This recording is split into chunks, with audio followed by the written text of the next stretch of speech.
नमस्कार दोस्तों, सी ए Satbir Singh YouTube channel पे आपका स्वागत है। दोस्तों, जीएसटी में बहुत बड़ा बदलाव किया जा रहा है, जिसके बाद के आपको जीएसटी में एक और रजिस्ट्रेशन लेनी होगी। भले ही आप जीएसटी में ऑलरेडी रजिस्टर्ड हैं और जीएसटी में आपको नई जीएसटी की रिटर्न्स फाइल करनी पड़ेंगी रजिस्ट्रेशन लेने के बाद। तो दोस्तों, किन व्यक्तियों को रजिस्ट्रेशन लेनी होगी और क्यों लेनी होगी, इसके बारे में हम इस वीडियो में डिटेल में डिस्कशन करेंगे। दोस्तों, आप इस वीडियो को अंत तक देखें, क्योंकि इससे आपकी जो कंप्लायंस कॉस्ट है वो भी बढ़ेगी। आपको जो तैयारी है वो पहले से ही करनी पड़ेगी। जो भी आपके सॉफ्टवेयर में चेंजेस हैं वो आपको पहले से ही प्लान करने पड़ेंगे। दोस्तों, यदि अभी तक आपने सी ए सतबीर सिंह चैनल को सब्सक्राइब नहीं किया है तो जल्दी से सब्सक्राइब कर लीजिए और नोटिफिकेशन बेल भी प्रेस कर दीजिए, ताकि आपको जीएसटी के रेगुलर अपडेट्स मिलते रहें। दोस्तों, यदि आपने एक से ज़्यादा जीएसटी नंबर लिए हुए हैं और आप कॉमन इनपुट सर्विस लेते हैं और इनपुट एज क्रेडिट आपको डिस्ट्रीब्यूट करना होता है डिफरेंट जीएसटी नंबर में, तो उस केस में अब आपको इनपुट सर्विस डिस्ट्रीब्यूटर के तौर पे सेपरेट जीएसटी की रजिस्ट्रेशन लेनी होगी। अब ये मैंडेटरी किया जाएगा। दोस्तों, इससे पहले 5th जीएसटी काउंसिल मीटिंग में गवर्नमेंट ने कहा था कि ये मैंडेटरी नहीं है कि आप इनपुट सर्विस डिस्ट्रीब्यूटर के तौर पे मैंडेटरी रजिस्ट्रेशन लें। आप सेपरेट इनवॉइस इशू कर सकते थे अपनी डिस्टिंक्ट पर्सनस को, रिलेटेड पर्सन को, और जो सर्विस आपने उनको प्रोवाइड की है उसके अकॉर्डिंग जीएसटी उनको पास ऑन कर देते थे। लेकिन अब ये मैंडेटरी होगा कि आप इनपुट सर्विस डिस्ट्रीब्यूटर के तौर पे मैंडेटरी रजिस्ट्रेशन लें।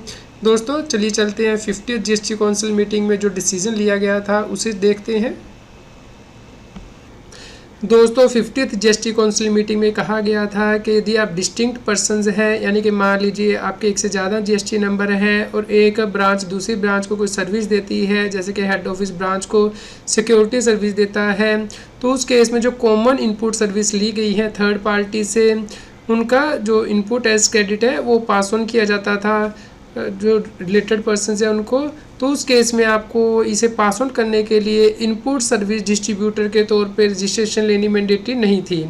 दोस्तों, इस केस में आप जो इंटरनल इनवाइसेस है वो जनरेट करते थे, यानी कि हेड ऑफिस ब्रांचेस को से जीएसटी चार्ज कर लेता था टैक्स इनवाइस बना के, और उसके बाद ब्रांचेस उसका टैक्स क्रेडिट ले लेती थी। लेकिन दोस्तों, यहाँ पे कहा गया था 50 जीएसटी काउंसिल मीटिंग में कि इसके लिए जीएसटी एक्ट में अमेंडमेंट की जाएगी। ये अमेंडमेंट प्रोस्पेक्टिवली होगी, ताकि ये इनपुट एज क्रेडिट जो आप कॉमन इनपुट सर्विस पे लेते हैं उसे डिस्ट्रीब्यूट किया जा सके। तो दोस्तों, अब इसे लागू किया जाएगा। इसके लिए 52nd जीएसटी काउंसिल मीटिंग में डिसीजन ले लिया गया है। दोस्तों, 52nd जीएसटी काउंसिल मीटिंग में ये डिसाइड किया गया कि 50th जीएसटी काउंसिल मीटिंग के इस डिसीजन को लागू किया जाएगा कि यदि कोई व्यक्ति कॉमन इनपुट सर्विस प्रोक्योर करता है थर्ड पार्टी से जो कि डिस्ट्रीब्यूट होनी है, जिसका कि इनपुट एज क्रेडिट, उसके लिए आपको सेपरेट इनपुट सर्विस डिस्ट्रीब्यूटर के तौर पर रजिस्ट्रेशन लेनी होगी। मान लीजिए हेड ऑफिस से कोई सर्विस लेता है जो कि हेड ऑफिस और ब्रांच में पोर्शन होनी है, या फिर स्पेसिफिकली किसी ब्रांच के लिए लेता है, तो उस केस में हेड ऑफिस को as input service distributor separate registration लेनी होगी। दोस्तों, इसके लिए अब जीएसटी एक्ट में ही अमेंडमेंट की जाएगी, सेक्शन 2 में, सब सेक्शन 61 में, सेक्शन 20 में सीजीएसटी एक्ट के, और रूल 39 में सीजीएसटी रूल्स में। दोस्तों, यहाँ पे जो पहले सीबीआईसी के द्वारा सर्कुलर जारी किया गया था उसमें भी अब चेंजेस हो जाएंगे, वो एप्लीकेबल नहीं रह पाएगा जैसे ये अमेंडमेंट लागू हो जाएगी। यानी कि दोस्तों, यदि किसी व्यक्ति का एक ऑफिस एक स्टेट में है और दूसरा ऑफिस दूसरी स्टेट में है, तो उस केस में जो सर्विसेज प्रोवाइड की जाती थी उस पर जो जीएसटी लगता था उसके लिए क्लैरिफिकेशन सीबीआईसी ने जारी की थी। दोस्तों, मान लीजिए हेड ऑफिस एक स्टेट में है और उसके ब्रांच ऑफिस दूसरी स्टेट में है, तो हेड ऑफिस के द्वारा बहुत सी इनपुट सर्विस ली जाती थी, जैसे कि सिक्योरिटी सर्विस ली जाती थी सभी ब्रांचेस के लिए थर्ड पार्टी से। इसके अलावा हेड ऑफिस कुछ और सर्विसेज भी ब्रांच ऑफिस को देता था, इसके लिए वो इंटरनली जनरेटेड इनवाइसेस बनाता था। तो दोस्तों, यहाँ पे क्वेश्चन था कि क्या इसके लिए हेड ऑफिस को सेपरेटली इनपुट सर्विस डिस्ट्रीब्यूटर के तौर पे रजिस्ट्रेशन लेनी होगी या नहीं। तो यहाँ पे सीबीआईसी के द्वारा क्लैरिफाई किया गया था कि यदि सर्विसेज थर्ड पार्टी से ली गई हैं जो कि हेड ऑफिस और ब्रांच से बिलोंग करती हैं, या फिर सिर्फ ब्रांच के लिए ली गई हैं, तो ये ऑप्शनल था हेड ऑफिस के लिए कि या तो वो इनपुट सर्विस डिस्ट्रीब्यूटर का जो मैकेनिज़्म है आईएसडी मैकेनिज़्म वो फॉलो कर सकता था और इनपुट एज क्रेडिट डिस्ट्रीब्यूट कर सकता था ब्रांचेस को, या फिर दोस्तों उसके पास दूसरी ऑप्शन थी कि वो टैक्स इनवॉइस रेज कर सकता था ब्रांचेस को।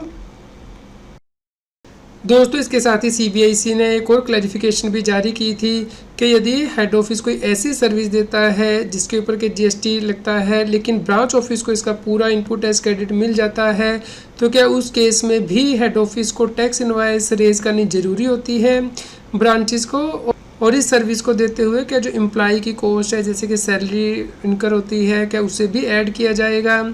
इसके लिए दोस्तों यहाँ पे सीबीआईसी के द्वारा क्लैरिफाई किया गया था कि इस केस में जो रूल 28 की सेकंड प्रोविज़न है वो एप्लीकेबल हो जाती है, यानी कि यदि ब्रांचेस को पूरा इनपुट टैक्स क्रेडिट लेने के लिए एलिजिबल है तो उस केस में ओपन मार्केट वैल्यू ही मानी जाती है। तो इस केस में क्योंकि जो हेड ऑफिस है उसके द्वारा जो सर्विस दी गई है उसके ऊपर इनपुट टैक्स क्रेडिट पूरी तरह एलिजिबल है यदि ब्रांचेस को, तो उस केस में ओपन मार्केट वैल्यू जो डिक्लेयर की गई है इनवॉइस में उसे ही माना जाता है। तो यदि कोई कंपोनेंट इंक्लूड नहीं भी किया गया है तो इससे कोई फ़र्क नहीं पड़ता था क्योंकि ब्रांच को पूरा इनपुट टैक्स क्रेडिट मिल ही जाना था इसके ऊपर। और इस केस में ये भी कहा गया था कि हेड ऑफिस को कोई टैक्स इनवॉइस भी इशू करने की ज़रूरत नहीं है इस केस में यदि ब्रांच को पूरा इनपुट टैक्स क्रेडिट मिल जाना है, क्योंकि इस केस में जो डीम्ड ओपन मार्केट वैल्यू है वो नील मानी जाती थी। लेकिन दोस्तों अब इस अमेंडमेंट के हो जाने के बाद अब आप भले ही ब्रांचेस को कोई सर्विस दे रहे हैं और वो उसका पूरा इनपुट टैक्स क्रेडिट लेने के लिए एलिजिबल है, तब भी दोस्तों आपको as a input service distributor के तौर पर रजिस्ट्रेशन लेके ये पास ऑन करना होगा क्रेडिट। दोस्तों इसके साथ ही ये भी क्लैरिफाई किया गया था कि यदि हेड ऑफिस के द्वारा कोई सर्विस प्रोवाइड की जाती है ब्रांच ऑफिस को जहाँ पे कि ब्रांच ऑफिस को full input tax credit eligible नहीं है, अवेलेबल नहीं है, तो क्या उस केस में जो एम्प्लॉइज़ की सैलरी कॉस्ट है वो इंक्लूड करनी होगी। यहाँ पे क्लैरिफाई किया था सीबीआईसी ने कि इस केस में जो इंटरनली जनरेटेड इनवॉइसेस हैं उसमें जो cost of salary of employees है वो टैक्सेबल सर्विस में इंक्लूड करने की आवश्यकता नहीं है, भले ही यहाँ पे ब्रांच ऑफिस को फुल इनपुट टैक्स क्रेडिट भी अवेलेबल नहीं है। दोस्तों ये रूल 39 CGST रूल 2017, इसका लिंक इस न्यूज़ की वीडियो डिस्क्रिप्शन में भी दिया गया है जो कि ये बताता है कि इनपुट सर्विस डिस्ट्रीब्यूटर को इनपुट टैक्स क्रेडिट को कैसे डिस्ट्रीब्यूट करना होता है। दोस्तों इस केस में इनपुट सर्विस डिस्ट्रीब्यूटर एलिजिबल और इनएलिजिबल इनपुट टैक्स क्रेडिट को डिस्ट्रीब्यूट करता है और सेपरेटली बताता है कि कितना अमाउंट एलिजिबल है कितना इनएलिजिबल है। दोस्तों यहाँ पे CGST, SGST और IGST अमाउंट को सेपरेटली डिस्ट्रीब्यूट किया जाता है इनपुट सर्विस डिस्ट्रीब्यूटर के द्वारा और इसके लिए GST 6 की रिटर्न जो फाइल की जाती है। तो दोस्तों इसके लिए गवर्नमेंट के द्वारा अमेंडमेंट की जाएगी इस रूल में, तो जैसे ही कोई अमेंडमेंट की जाएगी उसके बारे में हम आपको इन्फॉर्म करेंगे। दोस्तों आप अपने सॉफ्टवेयर में ये प्रोविज़न ज़रूर रखिएगा कि यदि गवर्नमेंट इस रूल को लागू कर देती है और आप कॉमन इनपुट सर्विस लेते हैं तो उस केस में इनपुट टैक्स क्रेडिट आपको डिस्ट्रीब्यूट करना होगा। दोस्तों आप इस वीडियो को अपने क्लाइंट के साथ ज़रूर शेयर कीजिए ताकि वो इस प्रोविज़न से अवगत रहें कि गवर्नमेंट इसमें ये चेंजेस करने जा रही है और इसके लिए उन्हें सेपरेट GST की रजिस्ट्रेशन लेनी होगी। उम्मीद करते हैं आपके लिए यह न्यूज़ यूज़फुल रही होगी। कृपया लाइक करें और शेयर करें ताकि सभी लोगों तक ये जानकारी पहुंच पाए और वो GST की कॉम्प्लायंस कर पाएँ। रेगुलर GST और टैक्स अपडेट के लिए इस चैनल को सब्सक्राइब करें। फ्रेंड्स आप TDS, इनकम टैक्स, GST और अकाउंटिंग सॉफ्टवेयर ऑडिट ट्रेल के साथ कॉम्प्लायंस आसानी से कर सकते हैं। इन सॉफ्टवेयर के डेमो देखने के लिए आप हमें मोबाइल नंबर के साथ ईमेल कर दीजिए taxil@gmail.com पर। आप हमें टेलीग्राम ऐप CS अपडेसिंग टैक्सिल पर ज्वाइन कर सकते हैं ताकि आप GST और इनकम टैक्स के रेगुलर अपडेट अपने मोबाइल पर ही प्राप्त कर सकें।